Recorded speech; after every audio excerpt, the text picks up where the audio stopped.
munosabati bilan xalq deputatlari Kengashining 26-sessiya o'tkazilishini yig'ildi. Hurmatli deputatlar, ishtirokchilar ro'yxatini tekshirish va kvorumni aniqlash uchun vazifani so'z beraman. Assalomu alaykum, hurmatli sessiya ishtirokchilari, hurmatli kengash raisi. Bugungi sessiyamizda 24 nafar deputatdan 20 nafar ishtirok etyapti. 2 nafar deputatimiz Toshkentda safarda, 1 nafar deputatimiz chet elda safarda, 1 nafar deputatimiz kasallikda ishtirok etmayapti. Kvorum yetarli. Demak, kvorum mavjud.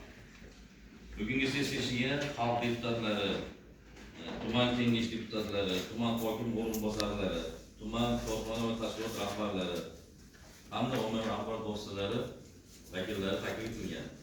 Hurmatli deputatlar, sessiya ishtirokchilari, taklif etilgan asosan kelib bo'ldi. Bugungi sessiyani ochish to'g'risida qanaqa fikrlar bor?